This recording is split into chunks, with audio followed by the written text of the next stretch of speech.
some of you ladies out there wishing you're a little smaller, but you're not, just move to Texas and just you buy small stuff now, even though it's the same size as a large. So anyway, we'll cut that part. Lewis, welcome to the podcast. Thank you for having me. Dude, it's been a long time coming, so you're a special guest, and not just in that way, but in many ways, you're a special guest. Yeah, man, thanks for having me here. Been looking forward to this. So we're going to get into Airguns, obviously, but part of the podcast is telling people your story. How'd you get into it?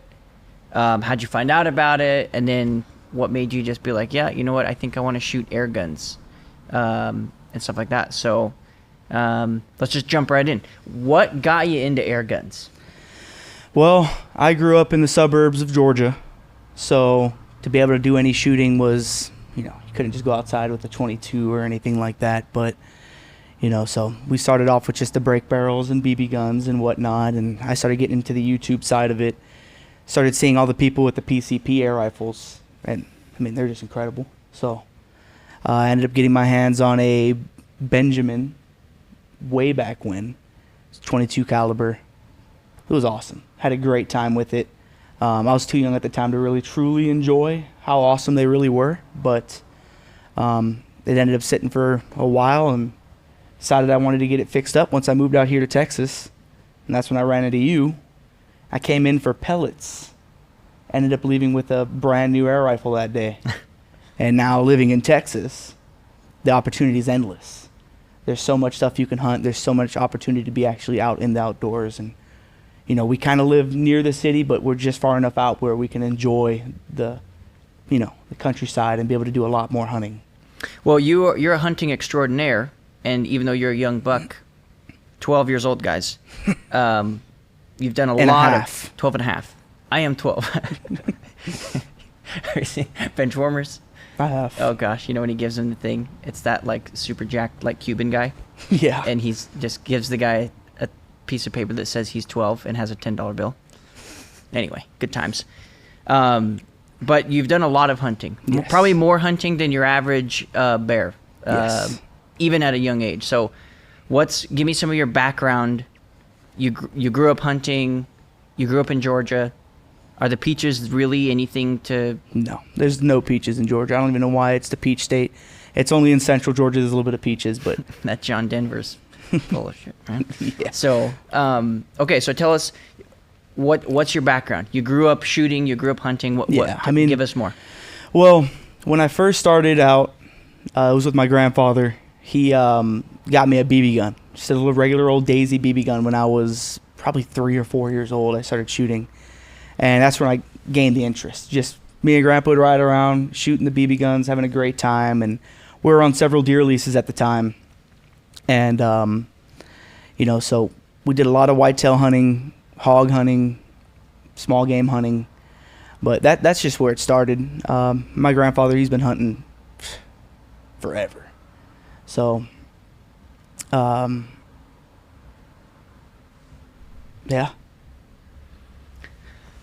Did you have any siblings that you'd go hunting with?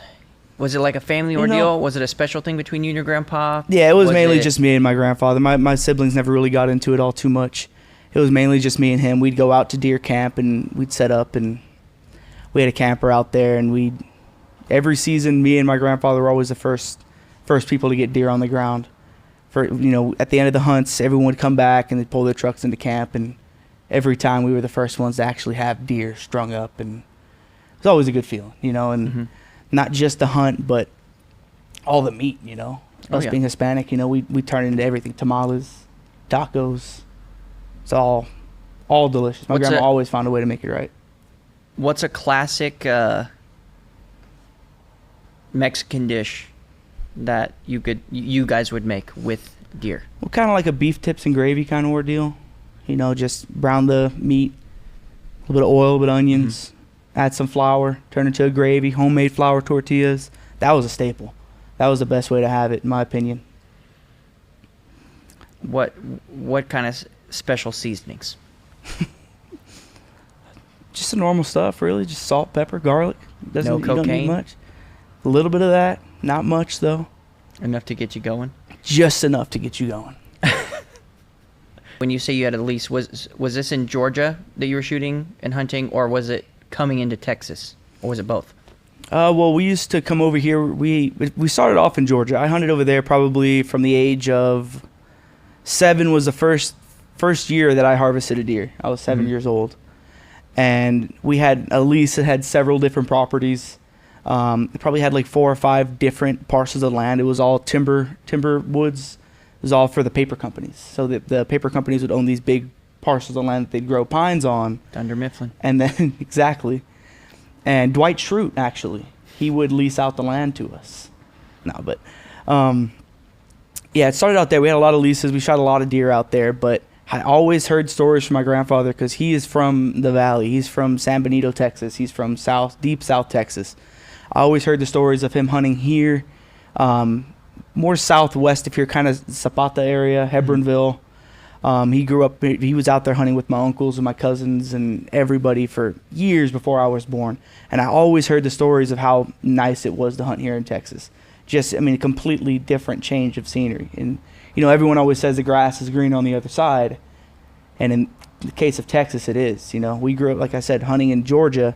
It's awesome, beautiful, big trees, big hardwood bottoms, a lot of hunting, but it's a whole different game out here. Once you get out here, it's the flatlands, a lot of thick brush country, a lot more wildlife. You see so much more out here, not just whitetail, but hogs and javelinas and all the different small game. Like in Georgia, you'll see rabbits and stuff, but not like you see here. I mean, you see dozens of rabbits every time you go out, bobcats, coyotes, foxes, all stuff that, I mean, you'd see maybe a fox once a year, if even in Georgia, a coyote once a year, if even.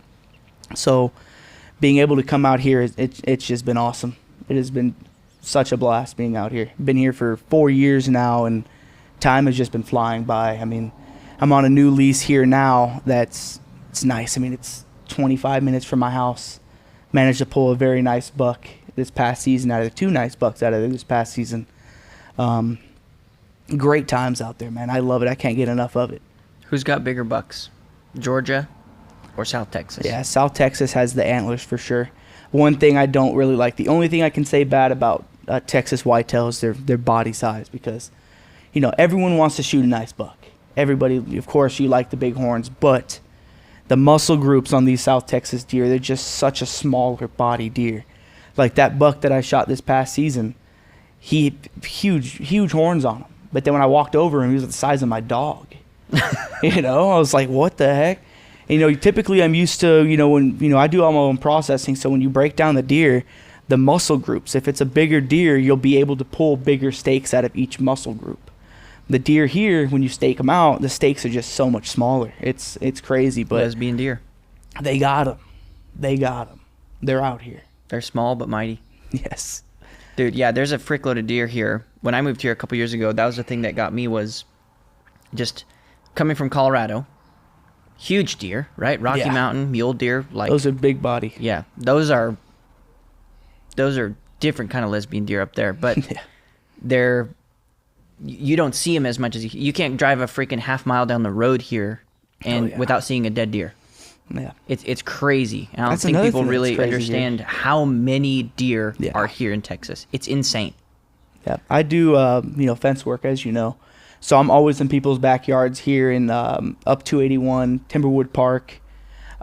Those people have deer thick out there, man. I mean, this one lady I was doing a job for, she had like 130, 150 inch class deer just laying in her yard. I mean, just posted up, and she feeds them, and they're just there. Yeah, dude, probably like 20 something deer out there in her yard. They just feed them. Yeah. Like, so when you've been over to Trav's house, so when my brothers moved out here and they got on the property, the acreage, you know, not huge, 5 acres, and it backs up to another 5 that my sister-in-law's in-laws own, but there's nothing on it. So it's basically 10 acres that they have.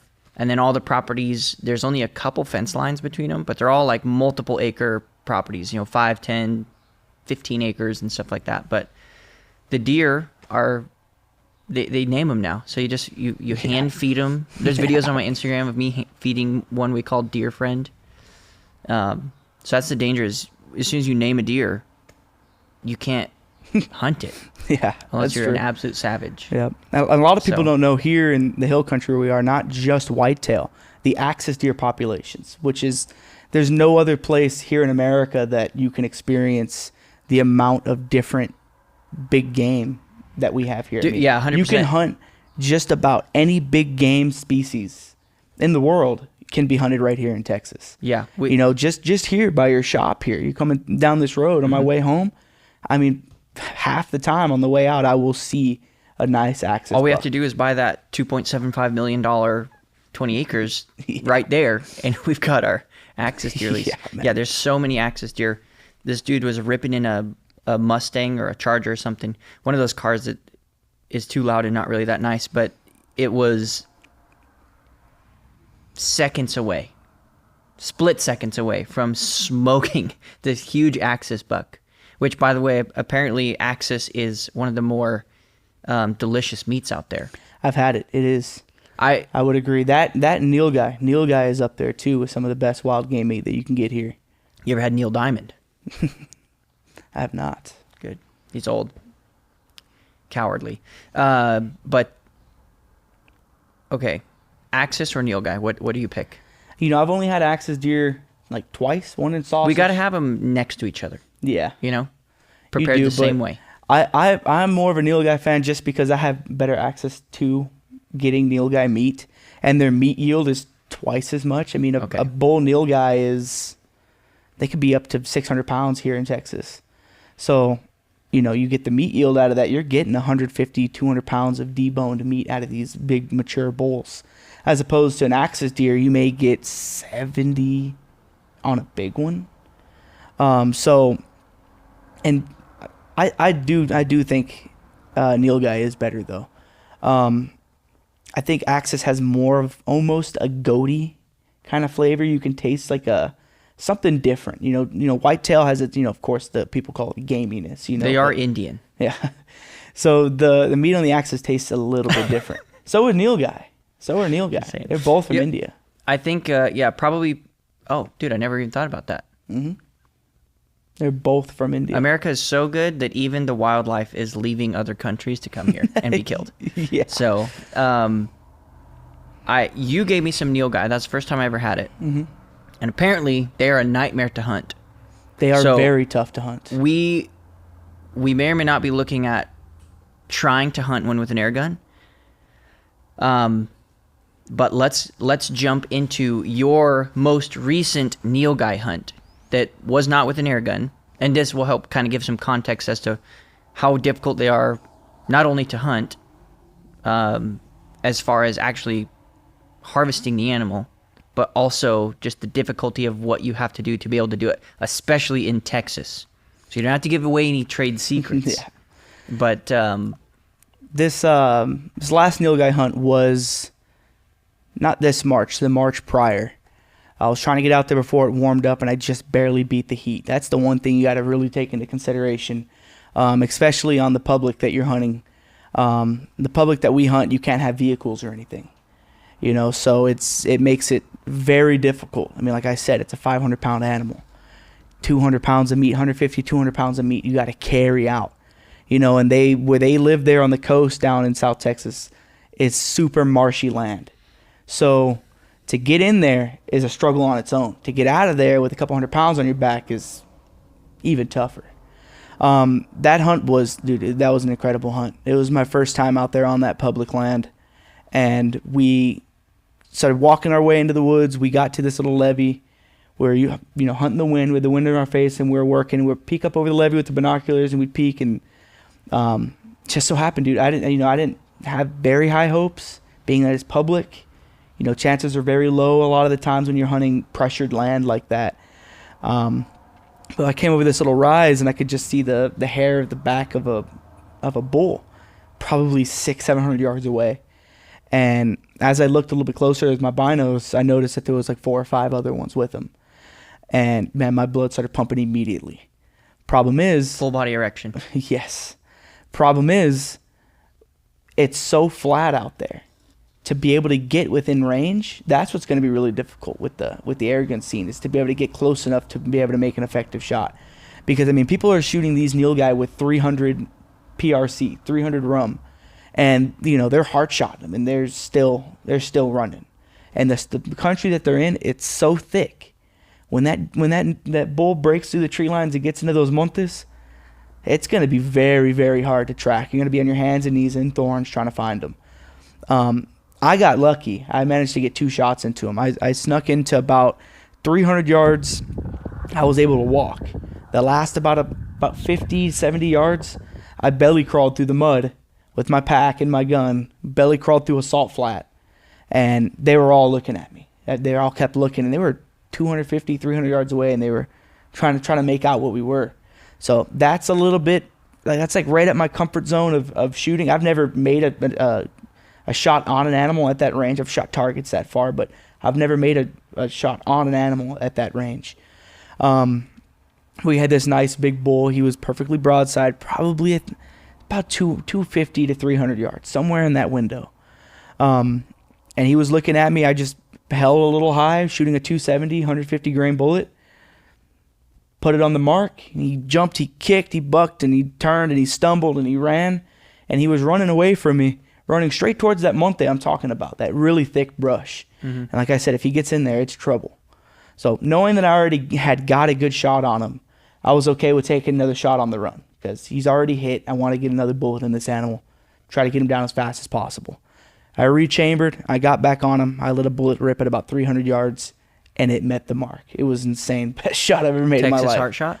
No, he was actually quartering away, and I just tapped him right on the top of the back, and he just folded and rolled, and dust came up and mud, and it was awesome.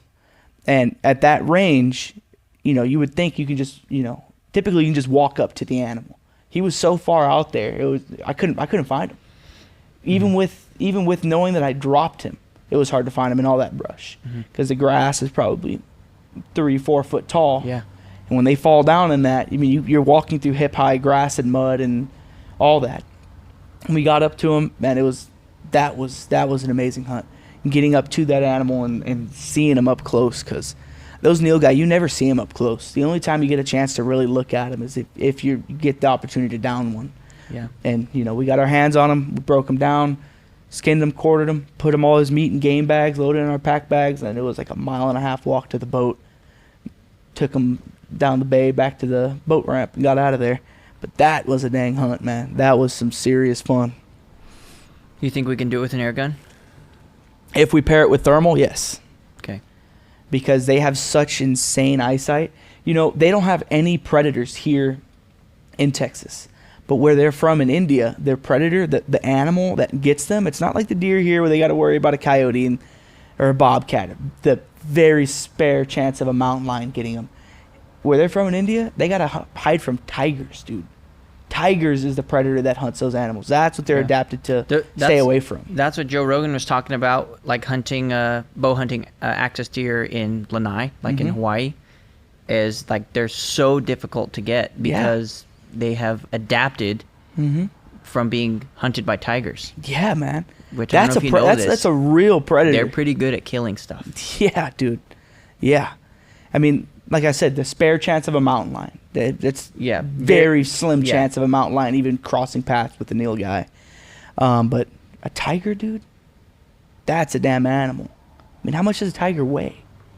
It's like 1,200 pounds or something. 700 pounds, I feel. I mean, I don't know. Big. They're too big. Either way, I mean, think about this. My aunt had a Siamese cat. It weighed maybe 8 pounds. Dude, it was the biggest. It was a dickhead, okay? It would tear people up. It tore my dad up one time.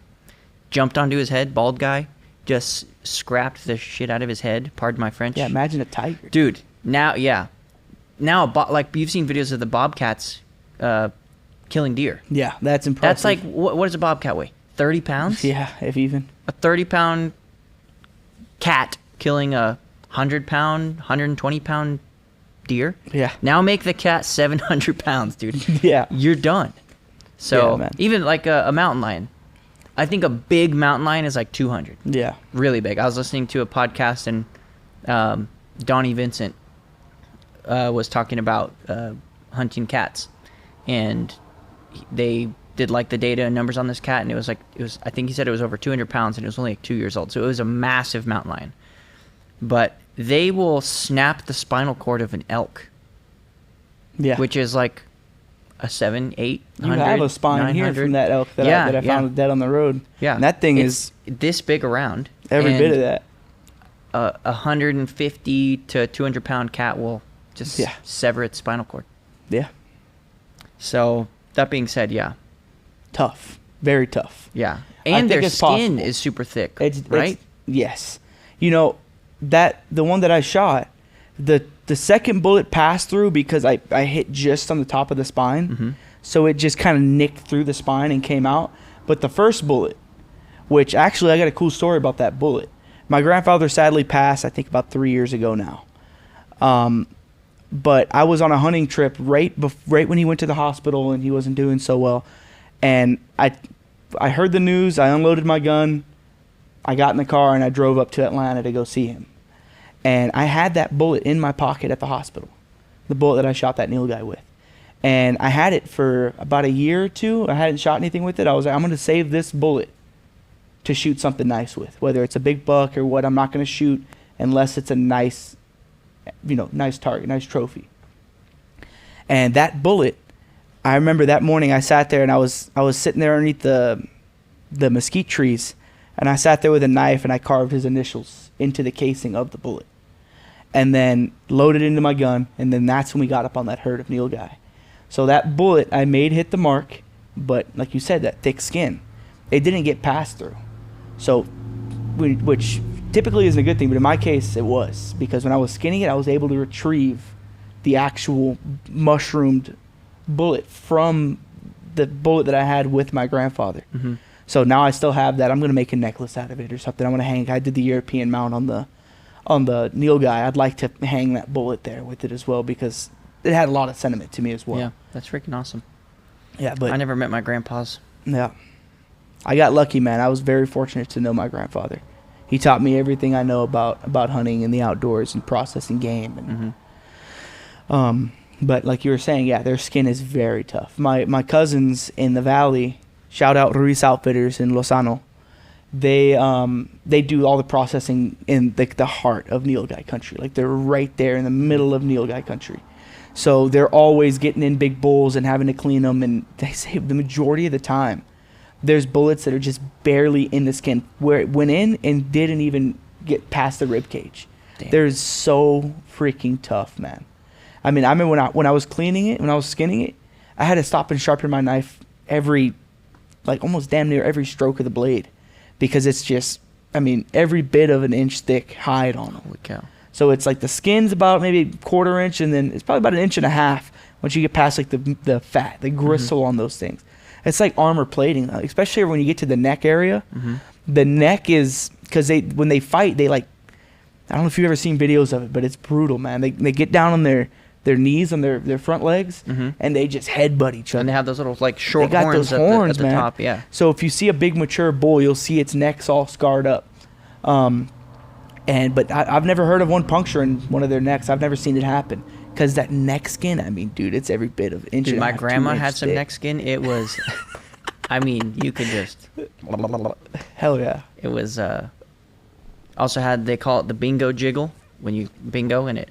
I almost got a little bit of that. That's the noise that it makes. Well, if you got nice triceps like you have it also. But, okay, changing from Neil Guy back to Airguns.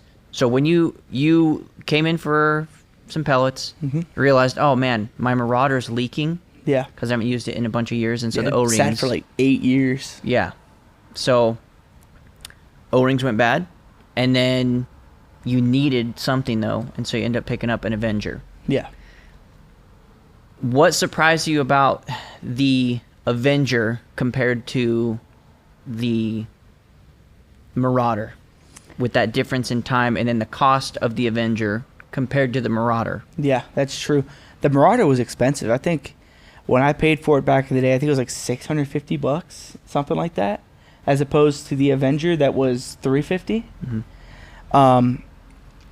Power-wise, I'm not too sure. I was a lot younger when I was using the Benjamin. I really was. I was a lot younger, and I was taking close shots. I was shooting 20 yards, maybe 50 yards. But being here in Texas, we have a lot more opportunity to really stretch those bullets downrange a lot farther. Like that hunt with you, when I really got to see what that thing was made of. We were posted up shooting those foxes at, I mean, I tagged that one fox at like 140 yards. Right? That's about how far it was, right? Yeah, that's the furthest. It's like 100, I think, right up on that berm, that hill where they come over. It's like 145 to 165, depending on which angle you're shooting at. But and he got smoked. Yeah, and the one that we couldn't find him, though, because, the grass is 6 feet tall. But that one, and you've got on your channel, it dropped right there. So 25 grain pellet, JSB 25.39 grain. And we tuned your gun to shoot 890. It was just really consistent right there. Yeah. So we're shooting 890 feet per second with he a got 25. folded. And that was 103 or 104 yards. High shoulder shot.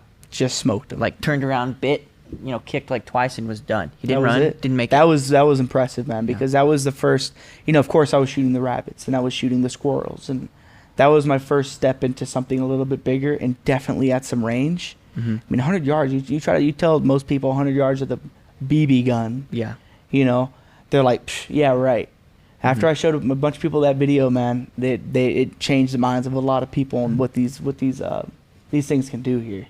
Yeah, and that's just like an entry level 25. So there's crazy stuff. Once you get into the M4, that thing is sweet. That's a lot of fun. And you lent me the dynamic, the 22. Was it? It was 25. It was a 25. You lent me? 25 600. Yeah, my cousin was having a lot of hogs there at his property. And that's also on my channel if you guys want to check that out. I shot like a 200-pound boar with that 25 caliber FX dynamic, and I put it between the eye and the ear. He went down right there. Was able to rechamber just in time and smoke one of the smaller pigs that was with him as well. Just absolutely hammered it.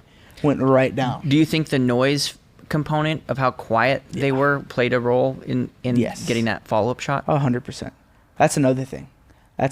Air rifles' ability to be as quiet as they are really, where people say they don't have as much power as a powder burner or like a big rifle, I think they make up for it in their ability to be so stealthy and give you that chance to maybe get two animals in one shot. As opposed to if you shot a 270 off at those group of hogs that were only like at 40 yards or so, they would turn and burn so fast. But since we were shooting that air rifle, I tagged that one, he dropped, and they all kind of scattered a second, but they didn't turn and burn like they would have had you shot a rifle. Yeah. It gave me that opportunity to rechamber and get back on target and smoke another one. Yeah. And even if they do turn and burn, typically they come back. Yeah, they will. But when you rip off whatever, a 17 HMR, something that's breaking the sound barrier and gives you that loud crack. Even if it's just a 22. Yeah, they're like, that's their signal. They've heard that so many times that they're just like, okay, we're staying in for the night, or whatever. So. Or your buddy, what's his name that does all the hog hunting? Oh, Chris, yeah. Yeah, man. He's been having some fun with that thing. I've been seeing him on Instagram, man. He's been having some serious fun with that gun. And he's smoking the pigs too, man. And he's got a good setup. He knows what he's doing. But even still with the powder burners, like he's like got some heavy hitters and he's got stuff that's some subsonics, shooting some heavier bullets and stuff like that. But he's like, the air gun's just super quiet, man. Yeah. And they just don't scatter so yeah, he'll get. They may not leave the whole field. They may just move to the other side of the field. Yeah, and then he give can you the still opportunity to get in there. And that's what I'm saying, man. Pair it with thermal. Yeah. It is seriously something different. So that one night he worked into. He called me after I got him first set up with the 35 cal dynamic, and he was like, he called me the next day and he's like, dude, I think he said 10 pigs in one night. Yeah, that's incredible. Like that's a lot of pigs. 3 pigs, like, dang, that's sweet. That just eliminated another 30 pigs in 6 months, Yeah. Because of how quickly they can reproduce and stuff. So 10 pigs in a night. Yeah, that's using good an air gun. What's that one dude's name that comes in here? One of your customers. He came in here. He shot those 12 coyotes in a night, right? Yes. Yeah. That's young cat. Yeah, he got set up again with a dynamic. Because that's a predator. Yeah. As opposed to a hog, that's prey. Predators are a lot more keen and a lot more sly and a lot more skittish when it comes to Yeah. being around people. Yeah, dude, he was in here yesterday actually, and he was talking to Trav about that, and he was saying that they would shoot one, turn off all the lights, like they would call, spotlight it, drop it, and then shut everything off and call for another like 30 to 45 minutes, and they just kept coming in. That's incredible. Yeah, and that'd be a lot of fun. Yeah, so not to highlight the dynamic here, but yeah, it's a super versatile platform, especially for the kind of hunting that we do, because they're set up in tripods. Like that's what Chris is doing. He's walking and stalking. He spots with his thermal, and then he walk and stalks in with the gun on the tripod, sets it down, and it's super low profile. So that Arca rail, it just slides right into the tripod, and then boom. So it real for the type of like predator hunting, like you're walking and stalking a lot of stuff, and you need to set up and have a tall position. Like you can't go prone. You can't, a tripod's basically just like a mobile shooting bench. It is. I know. I've heard people before be like, tripods are ridiculous. Or tripod for an air gun is silly, and I'm like, it depends on what you're doing. Yeah, it does. And like here in Texas, there's not many trees you can just get up against and lean against and make a shot. So since I've been living here, I've been seeing a huge influx of people actually using tripods. Yeah. Because in Georgia, I mean, a lot of people are hunting out of tree stands, and it's so tight, you don't really need a tripod at that point. Yeah. If you're hunting out of a tree stand and you're shooting a deer at 30, 40 yards, you don't really need the most solid rest. Right. But in the case of spot and stalk and moving through this brush country here, even if you find a tree to lean up against, you don't want to lean up against it. There's so many thorns out here, man. So the tripods do make a huge difference. I got a South African buddy who was saying that a lot of the geography out here in South Texas is very similar to it is. Being that's why all these animals thrive out here, man. It's like it's the same environment that they're used to. Yeah. I was leaving here, and the property right across the street over here had a freaking sable. A big freaking sable was over there. That's what they're called, right? The big, I think so. With the long, the big curved horns, black. They got the freaking mane on their back of their neck. I was just cruising right here. I got like maybe 400 or 500 yards on the road, and I saw what I thought was a cow at first. Just saw a big black object, and I looked over and I was like, "Holy crap!" I've seen oryx, I've seen aoudad, I've seen axis deer, I've seen black buck, I've seen the kudu they have out here, the red stag. I've seen them all. I haven't seen that one. I've not seen that one on the hoof out here. And when I saw it, that is an animal. Dude, people have no idea the stuff that's out here. Like, you hear about it, but when you're out here and you're just driving to work, you're going somewhere, you're like, what the heck? Yeah, you just see them. There's a damn zebra. There's a population in central Texas of warthogs. Down further south than here, El Chaparral WMA, they have a pretty heavy population of warthogs there on the public land that you can hunt. It's a draw and hunt. Sure. But they got them out there. They're breeding and reproducing warthogs. That's amazing. So what's one air gun hunt you want to try and do besides the Neil guy? I think we're going to try that, and we're going to figure out the timing, and we might just have to go. Yeah, we can do it, man. Dead of summer. Just got to do it. Heat and just. It's just, if we get our hands on thermal, we can go whenever. Because if we try to go during a 100-something degree day, I mean, could we do it? Yeah, but will we get the meat out of there and it still be good to take? That's the hard part. Yeah. Because it's a process, man, to break down those big animals. Because you can't just quarter them and pack them. And I guess you could, but man, I mean, we loaded up one backpack with the meat. As soon as I tried to get up with it, I was on my back, rolled over onto my stomach, and had to do a push-up and stand up. My cousin was helping me up, and I stood up. As soon as I stood up, all the straps and everything on the back broke. Just strap broke on this side, strap broke on that side, and it started hanging off sideways to the side. And then we're like, well, dang, dude. So we had to thankfully had some paracord, and I just tied it to the metal frame as tight as I could to hold it all together so we can get it out of there. But it's a lot of meat, dude. Mm-hmm. And it took us forever just to get that bull out, And it wasn't hot. Now imagine it's 100 degrees.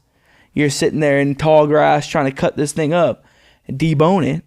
It's a long process, man. It takes about an hour or two to get stuff put together. And if you hit him in the stomach,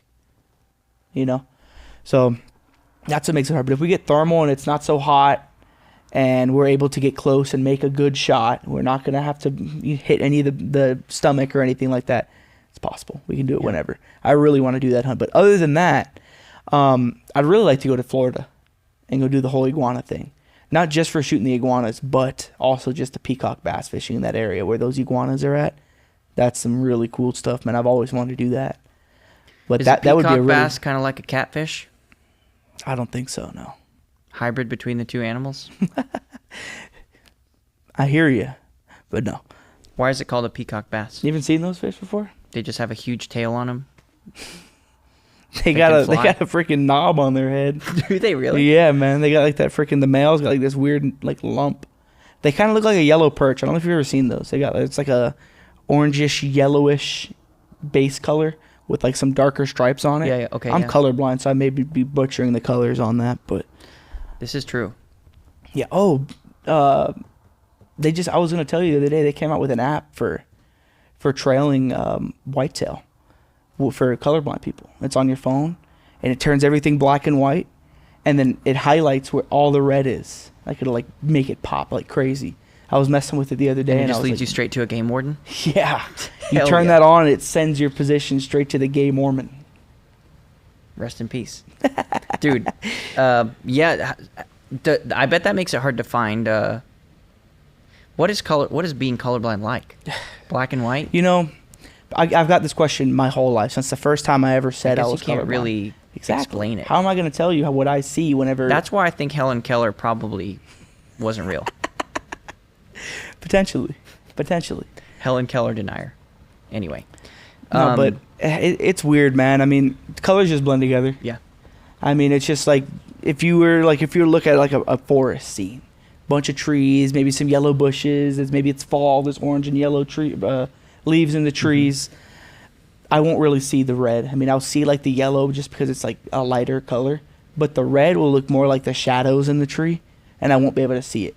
So when it comes to blood through the woods, on brown and black and green and whatever the ground color is, dude, forget it. Or if it's like here in Texas, a lot of sand. Mm-hmm. When it gets in that sand, it beads up and it like kind of clumps up. Mm-hmm. I can't see that. It just looks like little rocks. I can't register it as blood. So I got to make good shots if I want to recover my game. I haven't lost any deer in years, but it's definitely very possible for me to lose them. It's a lot harder for me to trail a deer than the average Joe. Do you think that affects the way that you pursue your shot placement? Or I mean, like, do you take more headshots because of that? Or what's your take? Well, when it comes to air gun hunting, yes, I take headshots on majority of everything that we shoot with that. When it comes to whitetail, I'm a high shoulder guy. I shoot the top of that. Where that leg comes up and meets the back, it's the thickest part of the spine. You hit that, the back legs come up and they go down right there. No tracking needed. They just go right there. That was the shot my grandfather taught me to do when I was a little kid, and mm-hmm. I've been doing it since. Yeah. And it works. I mean, it's the least damaging to the meat of the deer as well. Mm-hmm. You may lose about an inch of backstrap, but that's better than blowing through both shoulders. Right. And then both shoulders are just about done. You can still salvage them, but it's really ugly meat when you do that. It gets really ugly. It turns a lot of people. I'll eat it, but a lot of people get turned off to it, which I don't blame them. It's all bubbly and not looking so hot. Well, that leads us to another thing. So you're a connoisseur of cooking. Yes. Wild game. I absolutely love it. Matter of fact, last night, all those rabbits that we took this past winter, mm-hmm. with the GK1 and the Notos, what a fun time. Let's start there. That was so much fun. There were so many rabbits that day. It was great. How many did we take? Like 12, 15? Good amount. We had a good pile of them. Yeah. But I quartered them all out. Legal. Yeah. Legal amount. Yes. Legal amount. Yeah. I remember skinning them. We're like, wait, do we have water? And thankfully, I had a jug of water in my car. Yes. That I did not anticipate bringing because, we were bloody. Yeah. So I broke all those down. I had them vacuum sealed and frozen since this past winter. And I recently just got a Traeger. I know, Traeger, but it's nice. People always talk crap about the Traeger. Oh, it's a lazy man. It's like, well, I'm not. Well, have fun sitting You think in I'm the retired? sun. Yeah, what am I? What is this? I got a job. You think, yeah. I got stuff to hunt. If your paycheck's not $100,000 a month, what does this guy think I do? Yeah, Sorry, right? Anyway. So I put all that rabbit on the Traeger last night, and I smoked it. Yeah. It turned out incredible. Smoked it, and then I put it in some tin, some broth, and some butter, and sealed it and let it steam for a while, and it got real tender. It was good. Very good. Scale 1 to 10. Should have let it steam a little longer. It wasn't as tender as it could have been. But you was hungry. I was hungry. Hadn't eaten anything. I was like, it won't take too long, and it took a lot longer than I thought it would. So Always does. I took it off a little sooner, but it was good. Probably like a 6 or 7. Not the best, not the worst. I feel like Lewis's 6 and 7, by the way, is like a 8 or a 9 for most of us. Just saying. I've had his food. Let's see. If you could punch one person in the face without any kind of repercussions legally, who would it be? Josh. Dude, he wouldn't even be mad. You probably like it. Yeah. He might. He's a glutton for punishment, I'll say. But That's ridiculous. not in that kind of way. In the sexual way. There you go. I'm just kidding. We can cut that part out probably. But he's not a glutton for punishment in that way. I don't think. I never tried. I've threatened. Dude, when you're brothers, you threaten some really... When you're good brothers, close, you threaten some really... My favorite line is, bad I'm going to things. punch your legs off. Oh, yeah, he tells Boone that all the time. Yeah, dude, that's And hilarious. Boone, when I'm talking to Josh on the phone, because my phone only works on speakerphone, so he's like, Dad, is that Josh? I'm like, yeah. And he's like, I punch you legs. So he's always asking and threatening to punch Josh's legs back. Yeah, dude, Boone's a character. By the way, happy Father's Day. Oh, thank you. Actually, I brought you a gift. I was waiting to give it to you. Is it a kid? Started this thing. What? Yeah, dude. Frick. Let me see. You're always hooking me up, dude. Is this real? Heck yeah. Little Damascus stag handle. Come on now. Dude, thank you. Of course, bro. Is this one you Yes. you should not have purchased, but you Yes. did? Okay. Yes. It's amazing. Dude. It's pretty And sweet it's like little knife. real Yeah. Someone gave me Damascus. I'm like, this is like laser etched. This is Yeah, not no. Damascus. This is Damascus. Dude. Yeah, it's real Damascus. Dude. It's Thank a pretty you. sweet knife. How sharp. I don't know how sharp it is. I don't think it's that sharp. It's shaven sharp. Oh, yeah, it shaved you. Yeah. I don't have real thick body hair like a fully grown, matured adult, but it's Yeah, just you're plenty sharp. Preaching dude. to the choir, man. I got that native blood. But body hopefully hair- we can use that on a Neil guy. The only thing I don't like about Damascus is really cool. It looks nice. It rusts immediately. Really? When you're done using it, you got to put a little bit of oil on it or else it will begin to rust, like damn near immediately. Dude, I'll season this bad boy like a cast iron. Yeah, I'm your cast iron is impressive. I'm Dude, jealous of your cast iron. People, let me just tell you, legitimately, I'm not very good at a whole lot, but I can cook on a cast iron. Yeah, you can. I can scramble 12 eggs. Yeah, dude. Zero sticking. Incredible. Zero. Incredible. I tried to do it at my house. Bad idea.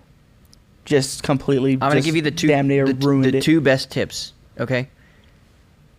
First tip, especially when it comes to eggs, a lot of people don't let the pan get hot enough.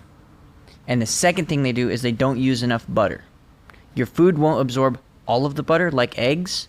It can't absorb all of the butter. So like if you use a little bit extra, because people are like, I don't want too much butter. First of all, piss off. You can't have too much butter. Literally impossible. Yeah, dude.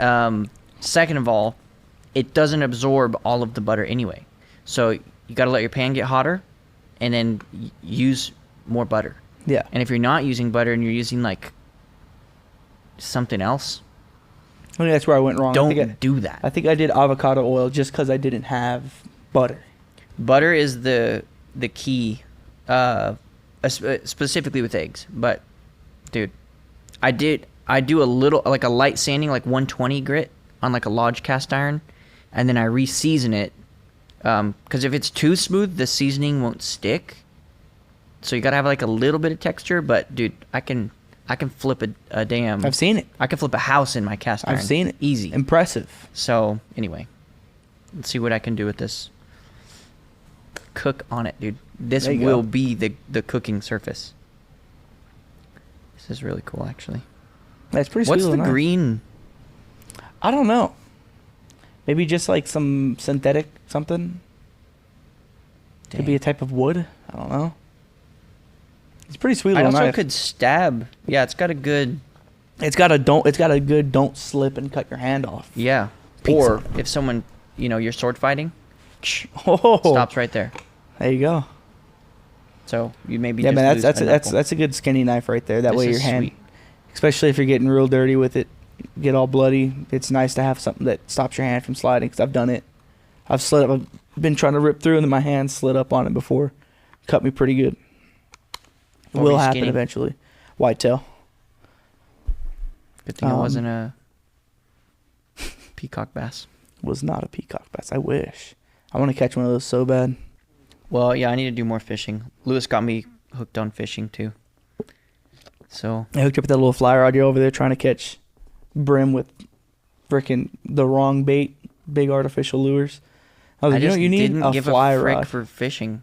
I just never cared. Fly fishing is a lot of fun though, man. That is, yeah. It's so cool when And you I flip don't that even little fly. do it right. Yeah, no, it takes a lot. I'll tell you what, trout fishing, I'm decent at it. I'd rather go catch a bunch of bluegill than go try to catch a trout. It's just so fun. It's just back to back, even like an inch and a Yeah. half, 2, maybe 4 You don't inches. have The to big cook them. one. You can literally just swallow them whole. There you go. Just scale them and Just hopefully don't swallow them backwards. Saw a snake do that one time. yeah, The fins come out, and That'd be no the good. spines lodge in your throat. yeah. But Then you die. those little bluegill are a lot of fun to catch on a fly rod. They really are. I grew up Super doing easy. that in Georgia. Yeah, the kids love that. Yeah, I remember whenever I handed Boone the rod, and he was sitting there and he was just flinging that thing around. And the fly just so happened to land on the water, and he caught one. And I was like, hell yeah, dude. Hell yeah. We've caught like the tiniest guys, but Yeah. it's great. So, anyway, we're gonna have to do a fishing hunting trip extravaganza. So, Lewis, where can people find you? Where can they support you? Follow along with what you're doing, cooking, hunting, mixing some air guns in there, but not exclusively air guns. Well, I have a YouTube channel, Longoria Outdoors. It's the same thing for my Instagram, Longoria Outdoors. Still growing, just starting this year with posting some content. I got one very successful hunt that I have on there of a very nice whitetail that I managed to pull this last season. That was a really good hunt. That was a lot of fun. There was a lot of deer moving around, and I pulled one of the biggest bucks I've shot to date this past season. It's all on there. You can check it out, Longoria Outdoors. Slowly adding more stuff. I'm hoping this season, now that I live much closer to my deer lease, I'll be able to put together a lot more content, whether that's just whitetail or whether it's just small game or whatnot. I will be getting some more content out there for sure. Well, I'll post some links and drop some comments. I'll pin a comment. You can do that, right? I don't even know how think so. social media works anymore, dude. Yeah, But anyway, I'll put some links up and so people can check it out. But this is the first episode of the Airgun podcast. We're back at it, and I'm wearing a small shirt. This was a Father's Day gift. To be fair, let me just show this. I'm 6 foot, 275 pounds. Just kidding. I'm 185, so I'm not like a small guy. But they said this is a small. I wear a large shirt, fits pretty good. Yeah, that's This is interesting. Texas small, people, okay? So when you come down here, everything's bigger. So, some of you, that's good. Some of you ladies out there, wishing you're a little smaller, but you're not, just move to Texas. And just, you buy small stuff now, even though it's the same size as a large. So anyway, we'll cut that part. Maybe not, probably not. Women aren't listening. Catch you guys on the next one.